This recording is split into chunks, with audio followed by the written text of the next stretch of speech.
How you set it up? Sort of like, kind of like,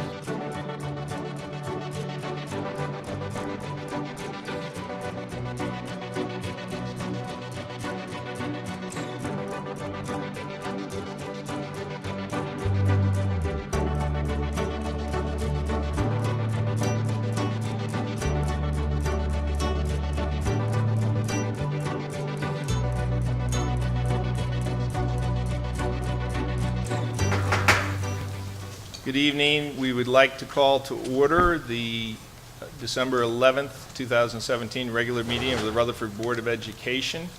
Our first order of business, I would ask all to rise, and we will salute the flag behind us. Allegiance to the flag of the United States of America and to the republic for which stands one nation, under God, indivisible, with liberty and justice for all. Thank you, and thank you again for being in attendance. We would ask the secretary to please call the roll.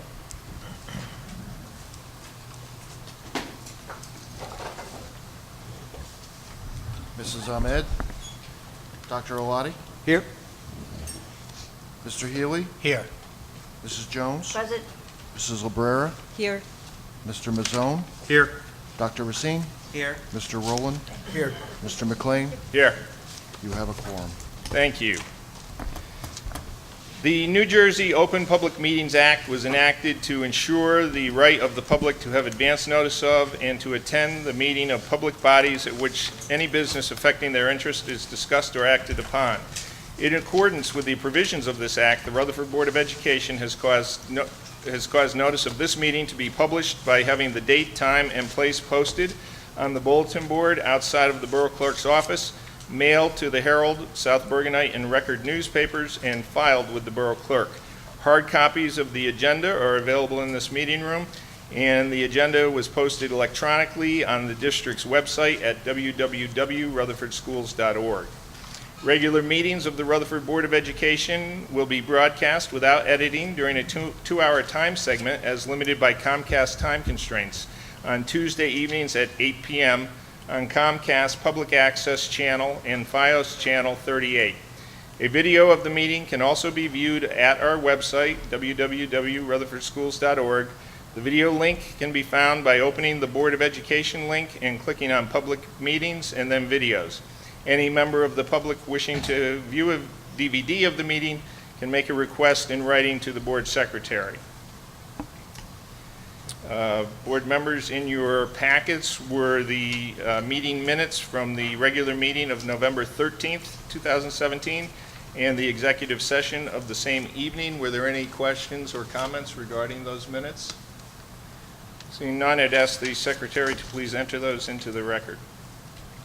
We're going to ask for the report of our student representative up front this evening. So to start off, a tremendous victory for the Rutherford Bulldogs.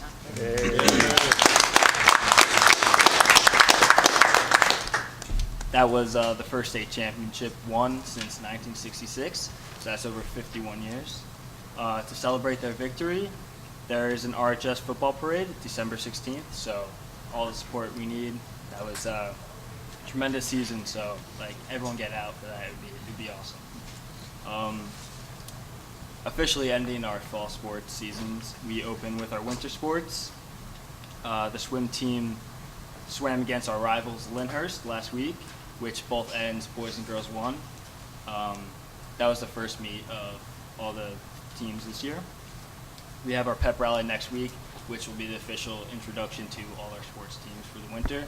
So yeah, officially games and meets start next week, so that's when all the action's happening. That's about it for the month. Very good. Thank you. Any questions for our student representative?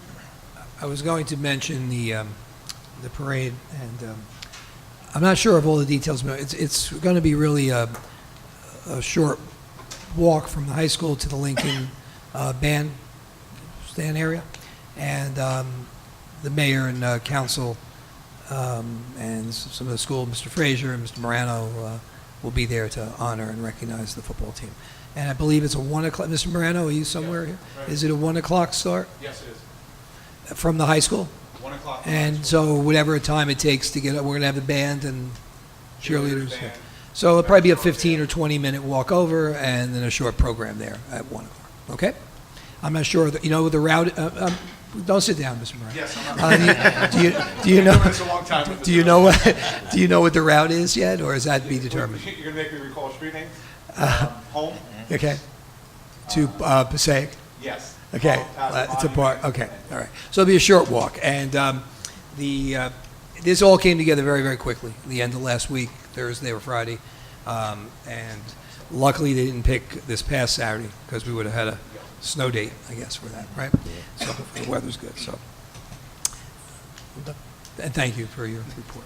Thank you. And there are some academics going on too, right? In high school, we're not just playing. Oh, yeah. Yeah. Okay.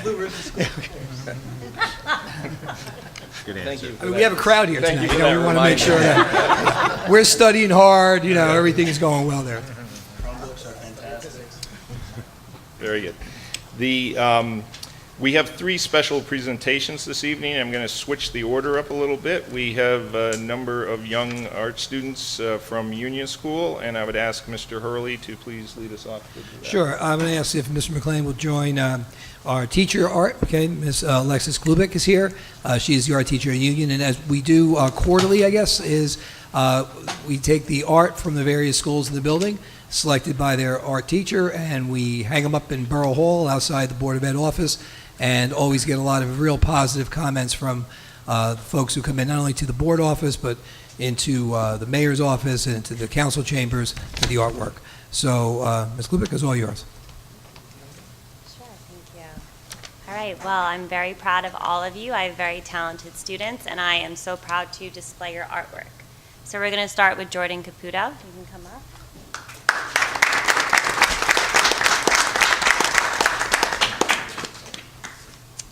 Justin Chong.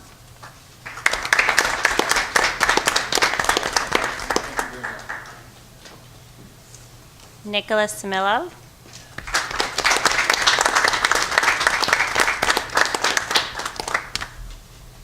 Caroline Gemelli.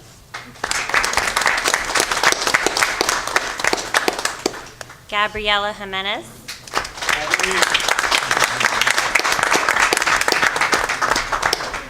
Mia Carroll.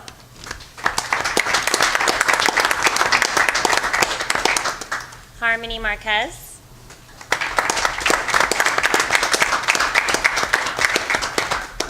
Carly Mockenhaupt.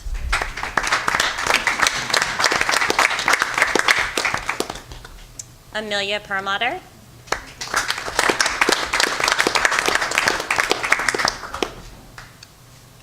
Eva Porter.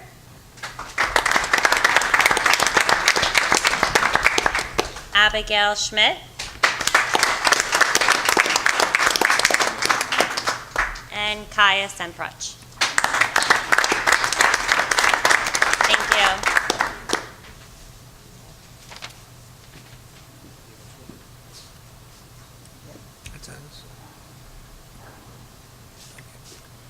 Okay, well, thank you. And did we announce, it says, Ms. Klubik, is that one of our students in the back? Yes, she just walked in. So we'll announce her name. All right, ready? I'm sorry. Okay, redo. Ava Porter. There we go.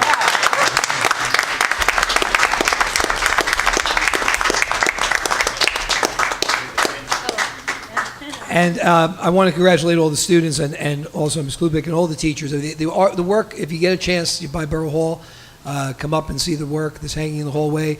And all year, including into the summer, we have the work from the different schools hanging up. It's a tradition we've been doing now for about close to a decade, and it's really been very, very nice to adorn the halls and to celebrate our artists. A double art night for the board tonight, because following the next presentation, our third presentation, will be the high school presenting some of the aspects of their art program, so we'll get a chance to see that. One of the real wonderful things about a wonderful district is the comprehensive nature. A small, relatively small district, to have the strong program in the arts in technology, in athletics, in across the board. And it's a tribute to all of you that we have this. So thank you all and congratulations. Thank you. So our second presentation will be a presentation of our audit, which I'm sure all of the young artists are finding interesting. But with the board's concurrence, we'll take a 3-minute break and allow our young artists to exit before we go into our next presentation. Thank you all.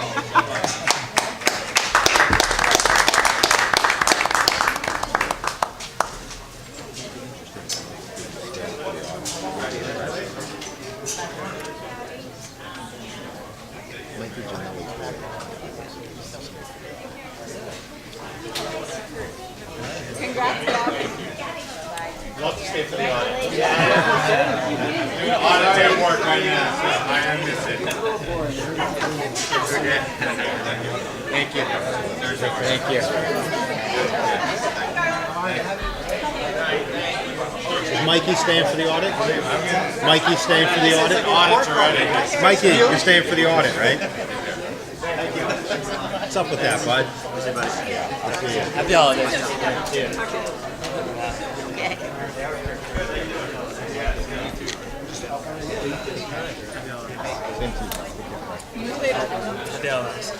Happy holidays, man. Enjoy yourself. Yeah. One is my phone, the other is his.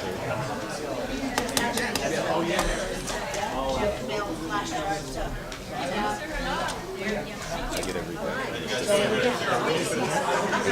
guy from the city. So I routinely get this.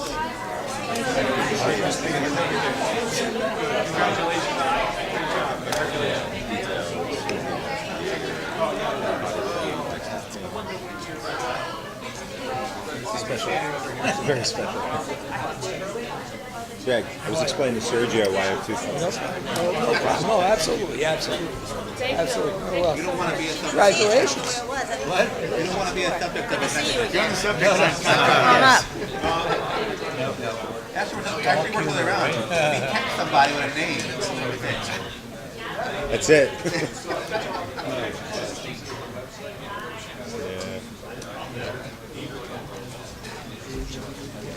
I gotta do other things like this.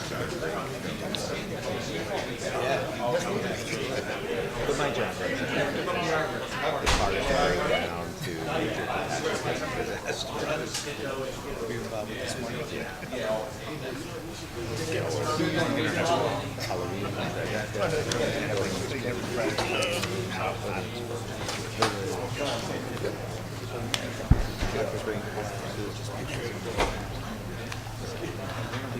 Okay. Yes, thank you. Okay, we'll come back to order and continue with our agenda.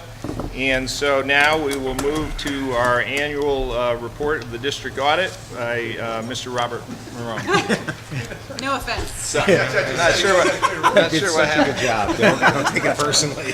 They didn't know what a piece of art the audit was. Exactly. Exactly. Thank you again for allowing me to be here. I see there's a few new board members this year, and I said hello to a couple of them earlier. So just to give you a quick introduction, the school is, the district is required to have an annual audit, and that has to be done before December 5th. So that was no issues at all. Your audit report was done timely, filed timely, and happy to say this year there are no findings. Last year there was a peripheral finding from even the year before regarding some extraordinary aid, and mainly it was some bookkeeping issues to making sure that certain things were done. We do a single audit as well of in addition to the audit of the financial statements. So having a report with no findings is very good. So I'd like to thank Mr. Kelly, Mr. Hurley, and everybody on staff who helped out and made our time seamless. We have a good schedule down now. I think it works well between us and the staff, so this way we're not intruding too much on the staff, because we are asking for information that is probably put away for a while. So and then we come in after the fact. So the way the report is structured is you have your financial statements up front. What they are is the district-wide and your fund financial statements are what's in accordance with what we call generally accepted accounting principles, which is GAAP, short for GAAP. And then in the C part of your report, which is after your footnotes, is your budgetary statements. And that's really what you deal with on a more important issue when you're looking at your budgets and you're formulating your budgets.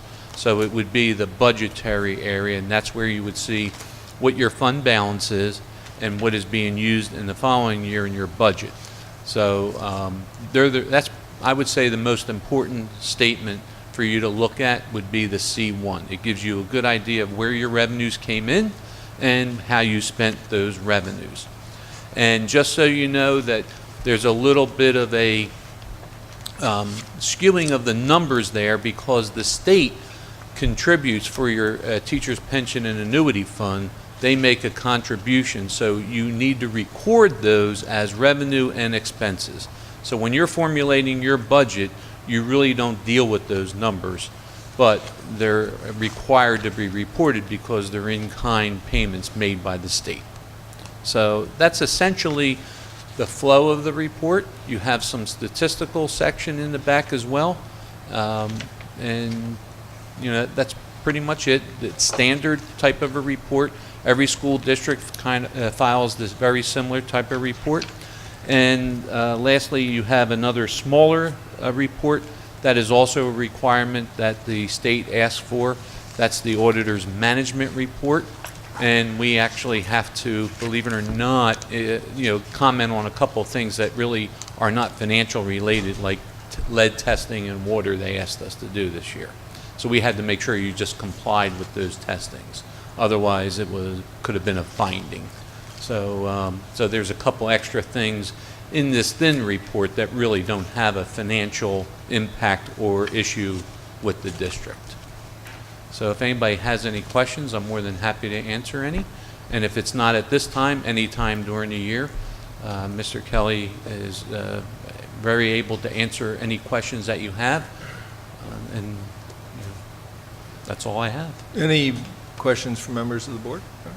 So, great not to have any findings, which is actually Yes. is a finding, right? That things are being run well. Yes. So that's fantastic. And they were before too, even though there might have been a finding. It was just because of a single audit that we had to make those comments. So. Very good. And as we look forward, do you see changes coming that are areas that we as the board need to support? Well, there's always that way? issue of pension funding, and that's the big issue. So it's actually, I believe, close to 8 pages in your footnotes. It's a long-term liability. It's reflected in your financial statements, but not on a budgetary basis. There are the 2 sets of statements I mentioned that are up front. So it does show a big liability there, unless districts are starting to fund those. You're in the same situation that every other district would be and that is a pay-as-you-go. So this is the one thing you hear throughout the state, that there's this big unfunded pension liability. Not only does the borough have it, the district does too. The district has 2 pension funds, Public Employees Retirement System and Teachers Pension Fund, and the borough has 2 funds, Public Employees and Police and Firemen. So, we as residents of New Jersey are dealt with this, undaunting long-term liability. And most towns that I deal with are not able to fund it, so they're not putting monies aside. All the districts I deal with do not have any monies put aside. But that is something that is out there, and I don't think it's going to be imminent within the next 12 months, but it is something that, the legislature and the State Department of Education are going to have to start dealing with. Thank you. Last year I mentioned at this time that you went through a refunding, so that has already went into effect. So the district is doing what they're required to do to look at certain issues financially to make sure that the district is being managed correctly, and that was done last year, October of 2016, 17. Yeah, 16, right? Yeah, 16, 17 school year, right. So it's now reflected in this audit. Very good. Thank you.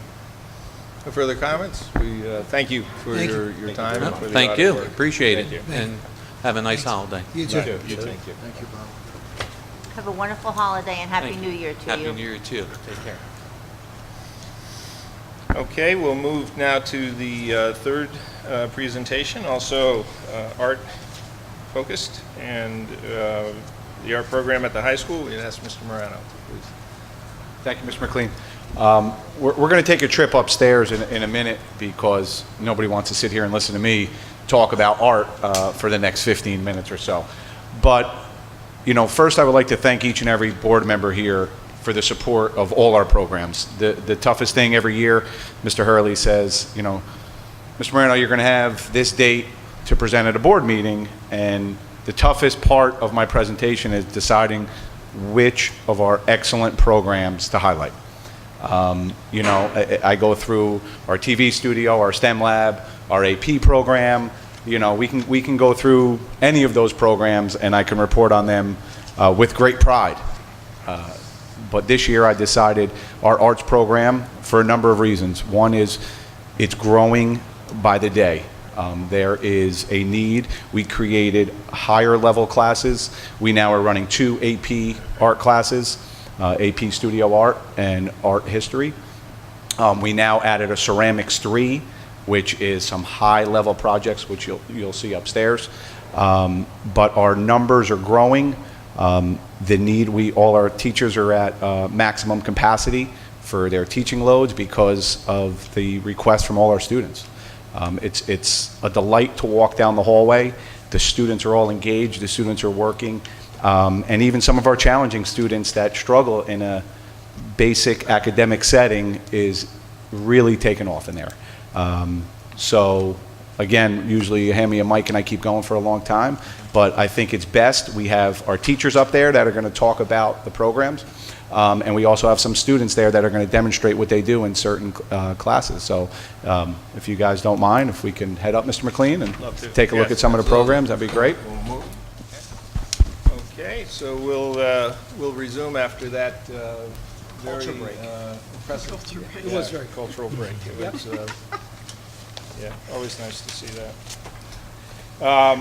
So we move on the agenda now to the report of the president, which superintendent first. You're right. I'm sorry. Okay. Report of the superintendent. Be a very brief report because we had so many reports and good reports tonight. Just a few things. I did want to remind everybody that the reorganization meeting is Tuesday, January 2nd at 7:30, and that would be the night that we would be selecting board president and board vice president, reorganizing the board.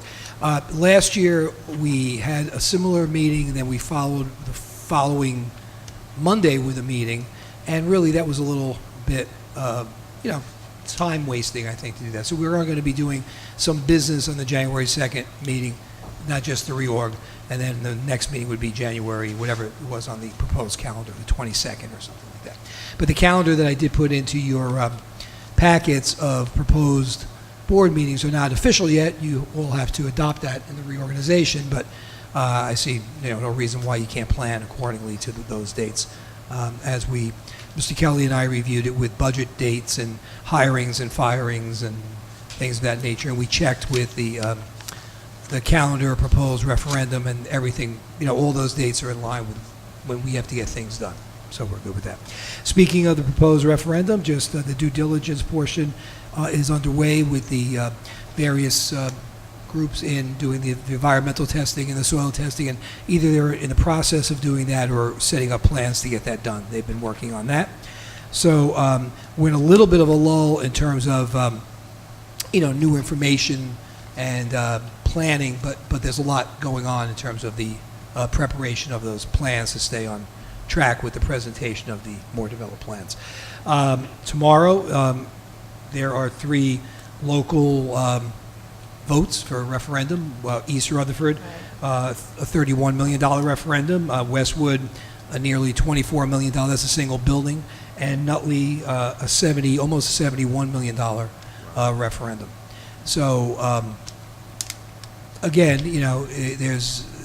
it's not a handicapping of anything when you see what one community with their own needs and their own concerns, but it is interesting to see how the process plays out in these local communities, and that's tomorrow. And that's all I really, that's all I have in terms of a report, other than maybe a comment or two as we get through something on the agenda. Thank you. Any questions for the superintendent? No? So we'll move on then to the report of the president. And I think actually all of us except Dr. Alati, I guess, have been through the reorg meeting. So again, Mr. Kelly will open the meeting, and we'll take some nominations for president. We'll go through a vote for president, and then the president will take the chair and do the same for vice president and that sort of thing. Look at the calendar, make sure it's you don't have any comments on that. As Mr. Hurley reported, it's already gone through. In your packets was the board self-evaluation. Given the length of our presentations tonight, I won't spend a lot of time going through that, and most of you, or many of you, I should say, have gone through that before. Maybe one of the takeaways are that if you look at the bar graphs in the back, which are doing some comparative, it's showing that really we've been very consistent this evaluation versus our last. That's one takeaway, is that I think in general the opinion is that the self-opinion is that as a board we're operating at a good level. One thing that was nice, and I said I wouldn't go through a lot of detail, but where we're rating ourselves, I think it's in fact there were a couple of comments from board members that I struggled. Should I rate us as commendable? Should I rate us as good? And most of the time we're rating ourselves as good and not great, as it were, which I think is a healthy thing. We recognize as a group that we're working together well. We're moving in the right directions. Still, room for improvement and still room for gains. And so, that's as I said, I think I take that as a healthy self-assessment. I would a couple of things to note is that, and maybe just a mental note for next year when we do it. So when we did these, there were two parts. There was always how do we work as a board and how do I work as an individual. When we count the number of people that responded as an individual, we had all 9 members. We actually had 11 usually responses for the how the board. That's because Joe and I. That's from Joe? Yeah. Right, okay, so it didn't skew the numbers. No. No. We if Mr. Jones asked if we would, which we can participate, but we don't get to rate ourselves as board members. Right. But so then the comparison year to year was the same because we did that last year. Last year you were in the 11. The year before you were not. Right. Year before we were. It's suggested that the superintendent and the board secretary take part. Participate, yeah. And if they want to, but I think it's a good thing. Unless anybody has an objection, then. No. I think I don't have an objection for it. Just a matter of the comparison of the actual numbers to because it would could skew that. But in general, I think if you read through the comments, there were usually only 3 or 4 comments for each section. So again, some encouragement next year. That's the part that takes the most time, I think, right? It's we have to think about what we're saying. But as you read through the comments and look for some common themes, I think we're a healthy recognition of the fact that we're as is defined for a board, we're supposed to be a policy setting and making body. We're constructing those policies to make sure that the district is run well. We're not trying to run the district. There were a number of comments regarding the the upcoming year and the anticipated referendum and the anticipated importance of community involvement, community communications, and so I think we're all, have a common view of that. We understand this will take some extra effort on the part of the board. Related to that, you'll see that on the committee requests, which is something, whoever's acting as president for next year will take into consideration these requests for committee participation. We'll take into consideration what each of us brings, maybe from a background. But one of the points is on the strategic planning, we added that the community communication part of it, because I think, now we're moving past the planning part of it and really have to look at how we're going to communicate, keep the public well informed of the activities, surrounding the expected referendum. I was going to ask if you would make a few comments about the adult school, if you're able to. Sure. Because that's something we wanted to get an update for. Yeah, so I guess it was at the student award ceremony that same evening I met with Mike Stracco and had an opportunity to learn about some of the good programs they're doing with the adult school, the number of attendees, with the transition, having a new director. Things seem to be going well with the adult school, a lot of good programs, a lot of positive feedback. Mike was a little concerned that enrollment was a little bit lower than what it had been in the past, but he just thought that, it kind of ebbs and flows. He gave me a sampling that evening of some of the programs they were doing, from floral design to some of the artwork and writing classes. He talked about some of the concern he had with some of the instructional staff, just, that some had been there for a long time. There were some newcomers coming into the program, but overall that he was pleased and had made a good transition into the position as the director for the adult school. So, Very good. I've not been invited to their next meeting, nothing from Josephine, but Okay. I'm sure forthcoming shortly. But I think that, the adult school, a reminder, the adult school is a self-sustaining financially, group. The charges that they charge the students covers the cost of the program. Yeah, I just want to add to that, and Mr. Kelly, commend Mr. Kelly on, we were concerned, concerned may be too strong of a word, but we were thinking about, in terms of, even though it's self-sustaining, the money flows through the board, is approving bills and the like, and if you remember the audit from last year, there were a couple of comments about things, the adult school, and I know Mr. Kelly and Mr. Stracco meet every couple of weeks, if not every, or more, to review the financial side of it. And I think that's been very beneficial, and I appreciate Mr. Kelly making the time for that, and Mr. Stracco, because it just, makes everything cleaner and more efficient. And if we do have any concerns, it's not going to rise to the level of a problem when we get to the audit. So that's good. I think just a matter of transparency, and already your involvement's been deeper than the board's involvement in the past, which again, not trying to change anything, but just understand. Mike brings great energy to what he's doing with them. He's excited to work with them, and he wants to even expand the curriculum, bringing in new programs and new course offerings. He had talked about how many of the population, actually from outside of Rutherford, that come to our adult school because of the dynamic and diverse course offerings.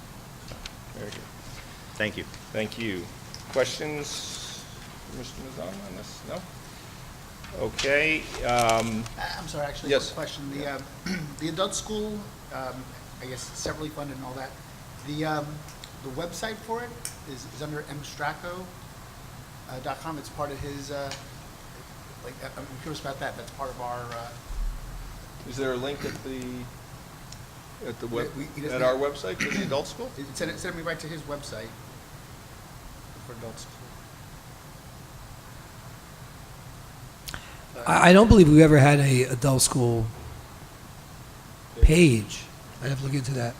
And did we have a link? Well, the link, sometimes links go to sites that are developed by the instructor in a class. Maybe he's taking that approach. I'll ask him about that. But the link you're speaking of is his instructor's link or website? No, I went from the Board of Board of Ed main site, and one click, and it brought me to msstraco.com. And it says here, thank you for visiting Rutherford Adult School page on our site. We are in the process of moving our page. All updated information can be found by heading to www.mstraco.com. Okay. We'll find out why they're moving the page, and there is work going on with our web. I don't know if this is the reason, so I'm not saying it is, but as I think was mentioned at a meeting or two ago or in a communication, we are working on rolling out a new web page design, and it's going to be more compliant with federal and state regulations on handicap accessibility and also be more mobile friendly. I don't know if that has any reason for that, but I'll find out. Okay, at 8:49, we will open the floor to any comments from the public on any item, agenda, or otherwise. No one caring to make a comment, so at 8:49, we will close, and we'll move into our business actions to be taken. Mr. Haley, would you handle personnel, please? Yes, I have a summary, Kevin, Mr. McLean. There was no committee meeting since our last board meeting. And tonight there are 3 motions related to resignations, 1 through 3, which is a correction on number 3 for the end date, which Mr. Kelly handed out tonight. There's 2 resolutions related to disability leaves, a resolution to hire an Orton Gillingham instructor, a resolution to hire 2 home instructors, another resolution to approve a stipend for a senior play choreographer. There is 2 resolutions to hire one for an administrative assistant and one for a teacher assistant at the Kinder Center. And there is a resolution to approve technology training, which I have a question about that. And there is a resolution to approve the hiring of 5 substitute teachers, and 1 resolution to approve the travel reimbursements which are listed in the agenda. Okay. Very good. And in as much as we're right now haven't moved them yet, we can have just a casual discussion or formal discussion. You had a question? Just a question. In number 11, technology training, it's a resolution to approve unlimited training. What does that mean, unlimited? There's a budgeted item in the IT department's budget for training for the network administrators who need to get certifications to keep various software systems running. So the budget cap is $9,500. So rather than approve 20 or 30 different workshops or webinars throughout the year, a blanket approval, and then it goes through any professional development goes through first the supervisor, then Mrs. Fargo, and then me for approval. But rather than coming back like we have these lists here for $100 or 3 or 4 every month, that's the budgeted line item in the IT departments for their training. And those are mandated, necessitated certifications and training to keep the various softwares running. Thank you. Did you have any other comments regarding the personnel? Nope. Nope. Other than to thank Mr. Ahern, former police officer Ahern, who, when he retired from the police department, was one of 2 retired police officers who have worked with us on an on-need basis as an attendance officer to check if we should have a truancy issue or more often than not as residency checks. And he's been with us now for many, many years, and on a need basis. And we'll be reaching out to find a replacement for him. But we thank him for his service. Any other general questions or comments regarding the motions that we'll move shortly? No? Perhaps you'd formally move? Okay. Putting forth motions 1 through 3 and resolutions 4 through 13 for approval. And is there a second? Second. Seconded by Mr. Rowland. Last chance for any questions or comments before, no? Ask the secretary to please poll the board. Dr. Oladi? Yes. Mr. Healy? Yes. Mrs. Jones? Yes. Mrs. Librera? Yes. Mr. Mazzone? Yes. Dr. Racine? Yes. Mr. Rowland? Yes. Mr. McLean? Yes. Motion's carried. Thank you. Thank you. Mrs. Jones, would you move us through curriculum and instruction? Yes, I will. The Curriculum and Instruction Committee meeting met last Monday on December 4th. In attendance was Mr. Hurley and Brenda Fargo, and board members Dennis Healy, Kevin McLean, Greg Racine, and myself. The revised curriculum guides was introduced with new courses in business education, English language art, fine practical and performing art, social studies, and STEM mathematics and science. A new textbook, Happiness, which will have classic and contemporary readings in philosophy, will be introduced for grades 9 through 12. And Mr. Hurley mentioned that the administrations have praised the success of the writers' workshop for the elementary grades. He stated you were very impressed, and the teachers and the principals especially were quite impressed with this. And Mr. Racine for his road trips with his children. There are 7 resolutions for board's consideration tonight. First, the approval of the annual uniform memorandum of agreement between the Rutherford Board of Education and the Rutherford Police Department. 2, affirmation of the superintendent's decision with an HIB investigation. 3, approval of field trips now totaling 68. 4, approval of out-of-district placements for 6 students, and there are 2 that were rescinded. 5, approval of home instruction for 2 students. 6, approval of the new revised curriculum guides, A through E. And 7, the approval of the textbook that I mentioned on happiness.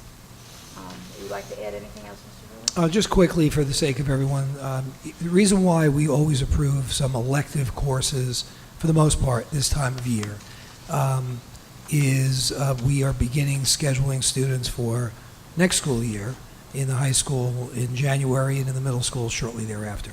And when new electives come up, to put them in the curriculum guide, we'd like to have them approved. It would be rare that a course outline would not get approved, but we don't want to have it scheduled prior to approval and then we run into a problem. So traditionally we do approve some mostly elective courses or revisions to elective courses. For example, studio art is not an elective, but there's some revision to the course. The other comment just on the writer's workshop, briefly, when I said upstairs about seeing the fruits of your labor, we invested time and money into this new program, and so far the reviews have been spectacular. And one of the things, I know you know this, but I want to make sure that I give credit to people. We've done lots and lots of changes in the last 3-4 years and before that as well.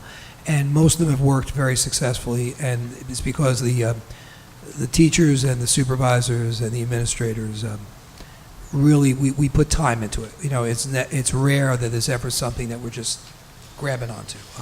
6 months, 8 months, a year's worth of study.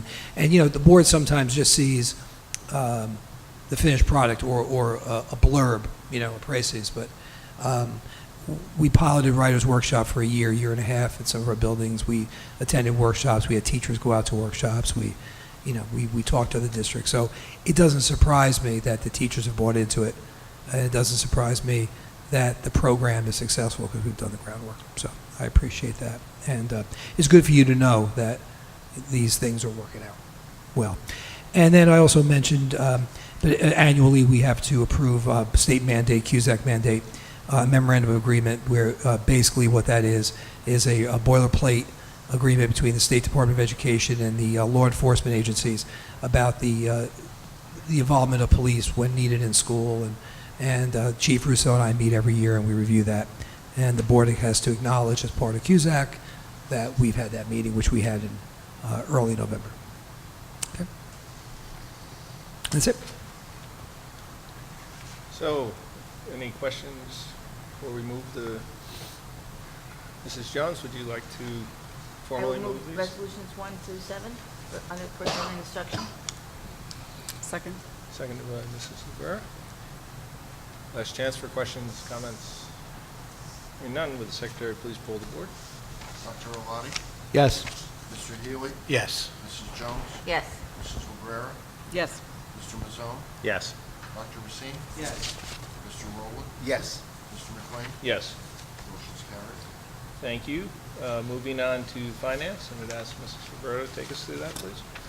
Sure. The Finance Committee did meet last week also, that being Mr. Racine, Mr. Mazzone, myself. We met with Mr. McLean, Mr. Hurley, and Mr. Kelly for what was really more of an administrative meeting. We reviewed the schedule for budget development and spoke about the audit results that we heard about tonight. So the budget development is on track, it's on schedule, and will be coming to the board. Mr. Kelly will be coming to the board in the next couple of months with a preliminary report on that. So in tonight's agenda, there are two finance motions for approval. One is an approval of bills totaling $4,795,747.41.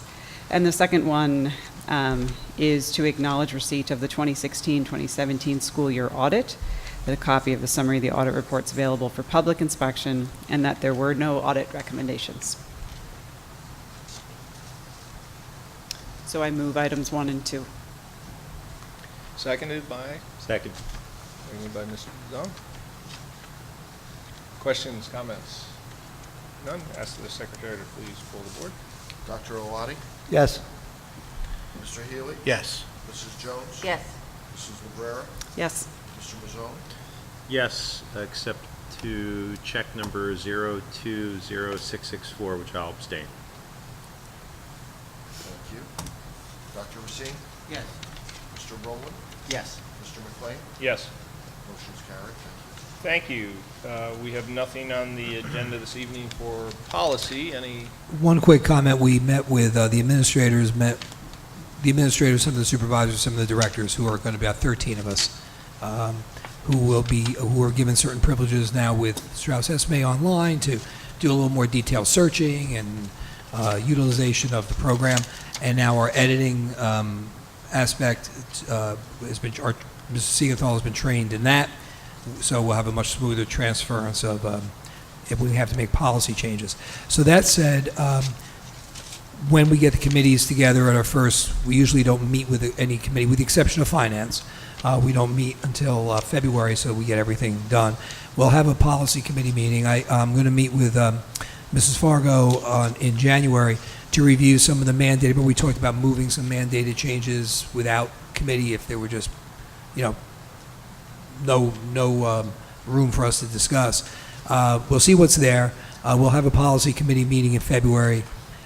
Perhaps hold off on even the mandated ones until we have one meeting. But now the process, I think you'll see much more expedient of us getting information about changes that should be made, and also a much more expedient way of changing them. They still require the 2 board meetings, so it can't be that fast, but I mean just in terms of the clerical side of it and the informational side of it, it's really going to be a benefit. And once again, something we invested time and money in, and it looks like it's going to be a good find for us. One of the nice things is we have the ability now to, we used to have to buy law books, and they were expensive, for administrative code and 18A, and by the time you get them in, like Joe and I have often said, they've already been out of date. Then you have to try to go looking up citations and are you on the right one, and so on and so forth. Well, Strauss Esme has all the codes, Title 18A, 6A, and all you do is type in the topic or you type in the code, and it takes you right to the law, and then there's interpretive, and then it links that law to your policy where it's found. So you either can find the law through your policy, or you can find your policy through the law.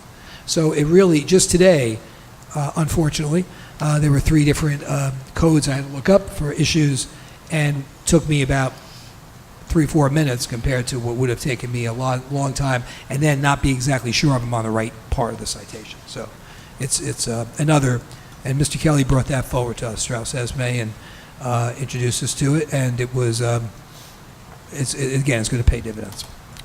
So that's it on that. And, Policy. Another comment on policy in general, that was section 2 of the self-assessment, and again, some of the comments were that, we've redone the policy, the way we manage the policy manual, still a complex set of policies and that sort of thing.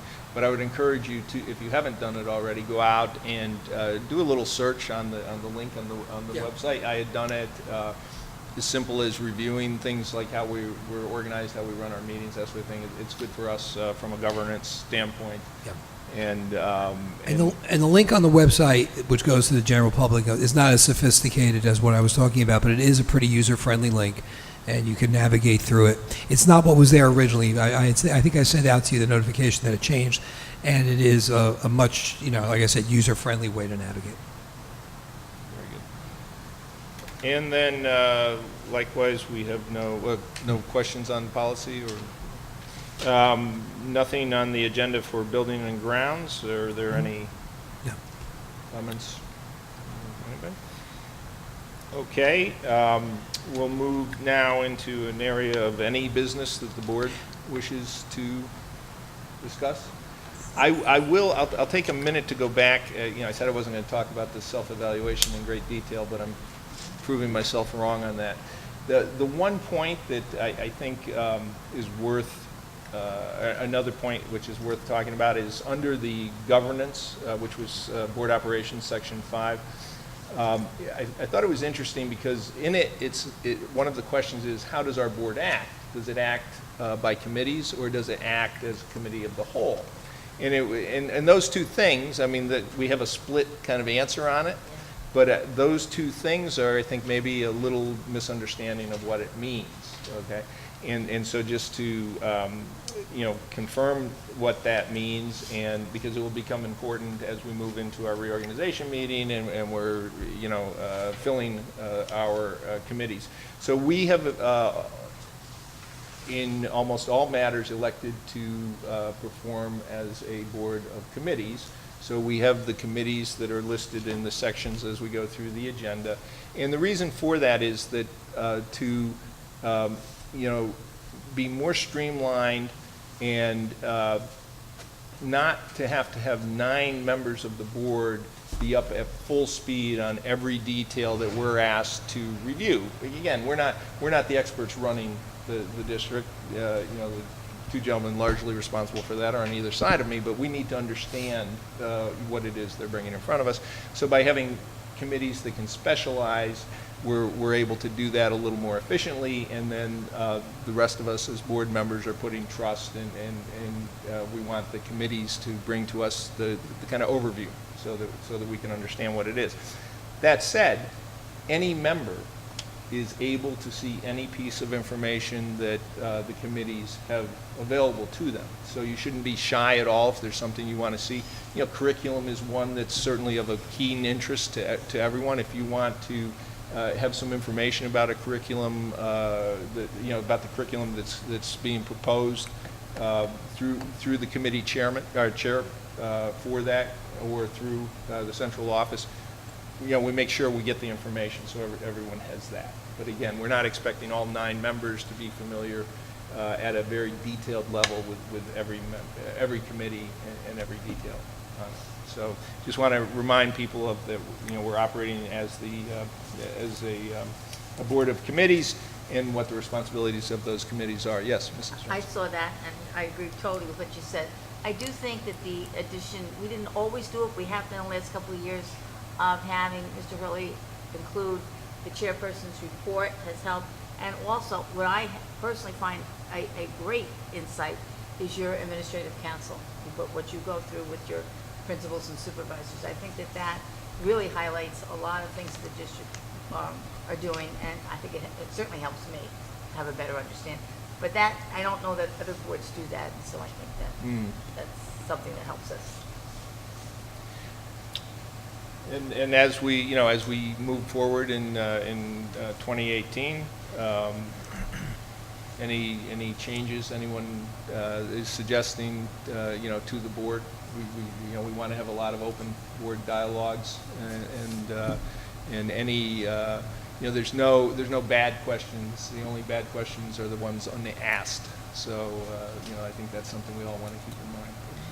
Yeah, I think one thing that we might want to think about and discuss further is, and I think you mentioned it when you talked about strategic planning and having some sort of organized plan around community feedback, is having a more sort of vocal social media voice for the board. And I know in the past we haven't really done that or taken that approach because of the governing as a board rather than individual board members. But what we might want to think about is whether we collectively as a board want to identify a spokesperson or have a board social media account and we would have to sort of talk through how best to do this, but how to engage with the community more on social media, because it does seem like that's where a lot of the discussion is happening. Certainly where a lot of the good feedback is coming from, and we just need to figure out how we do that in a way that represents the collective voice of the board versus a single individual. Yeah. It actually came up at our last long-term meeting, and I think we're looking to address this in January. Correct? Let me. Brought up that some of us were comfortable as faculty or board members to respond personally, looking for a way to do it in an official way. Yeah. But it is on the radar. In the administrative, and I don't want to get into. I thought January would be a good time to get into this with the board as well. But just it's mentioned in the administrative council minutes. The long-term strategic planning committee, not the board's committee, but the committee that Dr. Valechko chaired. I've asked her if she would be willing to stay on and to chair. For lack of a better term, a steering committee. And we would ask the members of the original committee, whoever wanted to stay on board. We would reach out to the 5 or 6 individuals who have contacted me to say they'd like to get involved. And we would invite them to become a member of the committee. And then I'm going to meet with Dr. Valechko probably in early January to decide, here's the approximate number and the array of folks. So do you think you need more? And if so, like where do we want to reach out for them? Do we want more faculty representation or less? Do we want more different parts of the community involved? And then, have a planning meeting with her and, a few of the other members of the administrative staff to say, okay, looking at other towns and their referendum and looking at where we see us going and looking at, things that we've already talked about, what would be the charge of this committee? What would we oversee? Where would we go? And then come back and have that discussion at a board meeting, whether it be January 2nd or probably January 22nd, to say, here's where we think we're going with this. And one of the things that committee would do, and then that committee would kind of report to me and also to the board's strategic planning / communication. There'd almost be like a chain of command, for lack of a better word, so that we could decide what type of message we want to get out and what medium or various medium do we want to use to get it out. And we would probably have the month of January, February, even into early March. Not that we're not going to be putting communication out before then, but in terms of if we decide to go forward, but we really want to hit the ground running, that's how I think we would do it. So I think to your point, do we utilize the existing social media that we have? Do we talk to Ms. O'Donnell and say, if the board wants to have a separate voice in addition to the school's voice, can we link something through our website and set it up that way? Those are things that we could decide. And then what's the filtering? Is it going to go through the board president? Is it going to go through the chair of the committee? Is it going to go through the superintendent? Where's it going through? And I think in January, February, those are things that we can put together. Okay, great. I am looking strongly too at. I told Mr. McLean I found a lot of notes from the last time. It was a different world, and so much was different. Even how you communicated with people were different, in 2002. I mean, 2002 is 15 years ago, but in some ways it's a generation ago. But I have had conversations with Westwood in East Rutherford, and I don't know anybody in Nutley, but I'll find out, especially if they win. Anthony Bertrand. Yeah, his wife's in there. Yep, she works, I think, in the district there. We'll also talk. I've already talked to, like I said, Lyndhurst, Cresco. I got people lined up. I was having communication today with the superintendent and a board member from Fairlawn, from Glen Rock, because Glen Rock is looking into some facility issues. There's a referendum going on in my town, Fairlawn, that's going to be up for vote in March, and I've had conversations with their superintendent. I'm a little afraid, as I mentioned before, sometimes too much information is just that, too much information, and everybody gives you a different story, and now you don't know which one to hang your hat on. But just to get an overview, and then knowing the community and knowing the district and reaching out to that, hopefully, manageable number of people in the steering committee, and we could say, here's 5 different things that we can do. Which 2 or 3 do you think would work the best?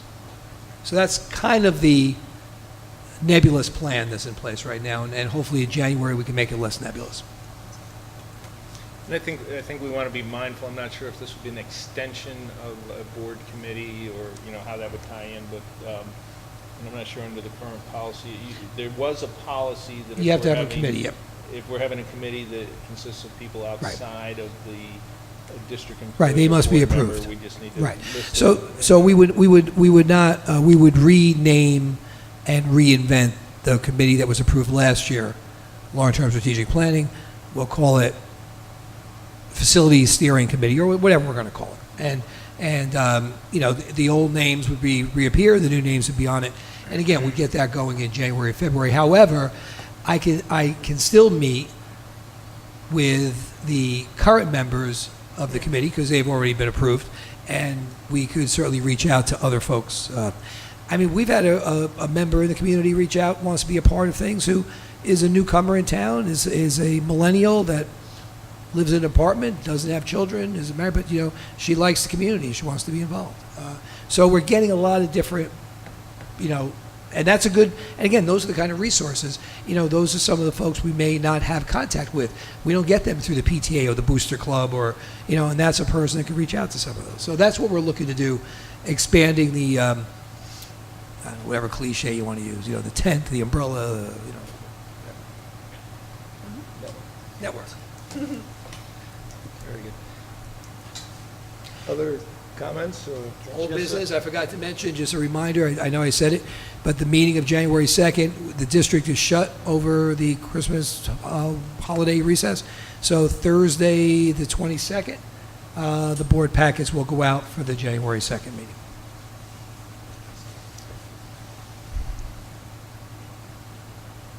Any member with questions, comments? Thursday, the 21st. Whatever it is. Yeah. That's why I said that with my face wrinkled up. Okay, I'm sorry, I'm just. Any legislative update for us I this did evening? attend the Delegates Assembly on November 18th. And my last report was I wasn't sure. The 2 resolutions that were brought forth before the Assembly did pass. The Middletown resolution proposes additional policy and wording, and what finally was approved was the NJSBA believes that it is detrimental to students, school programs, and taxpayers to have the state reduce projected school aid figures to school districts after the Commissioner of Education notifies school districts of their state aid entitlements by the statutory date of notification. So that, hopefully that will help. That one district had $300 and some odd thousand knocked out of their budget, and they were the ones that put it through, and the Assembly agreed with it. And the other one that did pass was, and this I think is really important, the NJSBA believes special education providers should have, now the word same was changed to similar cap on their ability to charge local districts for services as local districts have on their ability to raise revenue. In other words, the 2%. So what that means then is that the lobbyists from NJSBA will go to the legislators, they're all attorneys and governmental relations people, and hopefully have the assembly bring up these bills for the education. Pardon me. And they are successful often in getting these done. But helping the special ed figures to stay more stable would be a boon to every district. That's my report.